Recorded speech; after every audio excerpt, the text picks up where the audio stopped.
Karim wa makaru wa makarallah wallahu khairul makirin.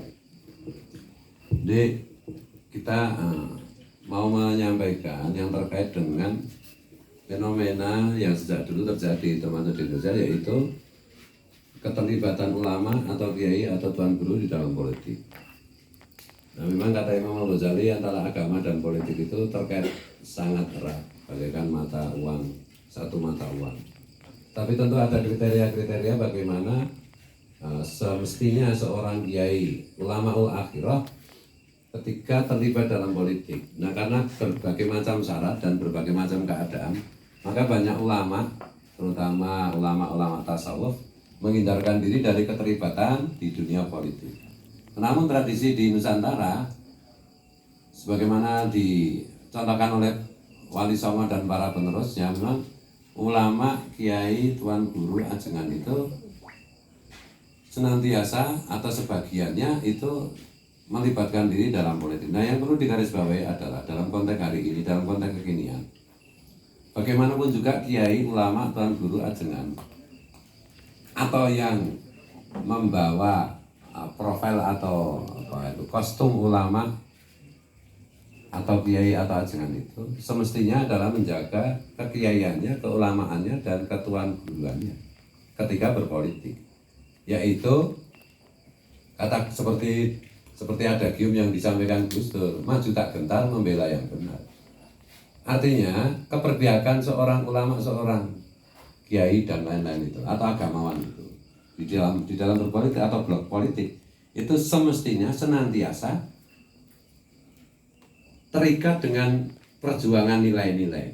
Jadi kalau misalnya ada 4 kandidat, maka ulama yang melibatkan diri dalam politik itu yang pertama-tama tentu seharusnya dan sewajarnya dan sewajibnya adalah memilih kandidat yang paling sedikit kekeliruannya, paling sedikit kesalahannya di dalam berpolitik, paling sedikit kekurangannya.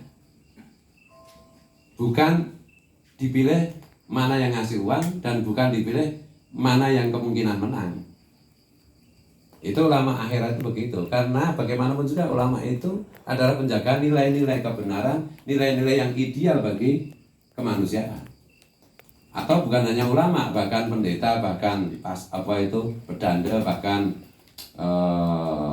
rahib, bahkan pastor. Ketika melibatkan diri dalam politik, maka pertaruhannya adalah membela yang benar, membela yang paling bernilai. Tidak membutakan diri dari kandidat yang melakukan dalam tanda petik berbagai macam kekurangan atau kecurangan atau pelanggaran. Nah, kadang-kadang hari ini itu perlu digarisbawahi bahwa urusan kalau pelanggaran hukum itu menghasilkan hukuman. Kalau pelanggaran etik itu menghasilkan rasa malu bagi yang punya malu, kecuali rai gede. Nah, tetapi pelanggaran etik itu pada hakikatnya secara filosofis itu lebih berat daripada pelanggaran hukum sebenarnya. Oleh karena itu, di dalam konteks kekinian, kenapa misalnya karena berbagai macam hal bisa dicek di vlog saya, mengapa saya dalam mulai tadi malam itu bertemu dengan Pak Ganjar dan seterusnya, tidak akan saya ulang, nanti akan dielaborasi oleh Gus Fakih Wirahadiningrat. Kenapa saya melibatkan ini? Nah, salah satu alasan yang belum saya sampaikan adalah bahwa saya prihatin karena banyak ulama, banyak kiai, banyak tuan guru yang melibatkan diri di dalam blok politik, tetapi bukan karena pertimbangan nilai-nilai, bukan karena pertimbangan idealisme, yang nanti itu kalau pertimbangan-pertimbangan yang ideal itu tentu kembalinya ke masyarakat. Tetapi pertimbangan-pertimbangan maju tak gentar, membela yang bayar, dan memilih blok yang kira-kira menang, tak peduli apapun yang prosedur yang dilakukan. Ini bagi saya memprihatinkan karena ulama, tuan guru, pastor, pedanda, dan lain-lain itu adalah simbol nilai-nilai bagi suatu bangsa. Kalau simbolnya aja kayak begitu, ya bagaimana dengan masyarakatnya? Tuh. Karena ada tuntutan tuntutan keteladanan dalam diri orang yang mengenakan pakaian keagamaan. Jangan sampai pakaian keagamaan tapi nanti kategorinya adalah orang yang lebih dikhawatirkan Rasulullah daripada Dajjal, yaitu ulama usuk naudzubillah min dzalik, summa naudzubillah min dzalik, yaitu ulama jahat.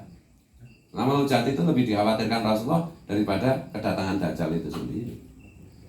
Yaitu ulama yang tidak menjaga nilai-nilai, tidak memberikan keteladanan, tetapi melayani siapa yang bayar, memihak siapa yang menang, nggak peduli lagi. Memang pertimbangan ulama itu yang nomor satu itu benar salah, etis tidak etis, bukan menang atau kalah. Nah setelah benar atau salah, setelah etis atau tidak etis, barulah boleh memilih mana yang kira-kira menang.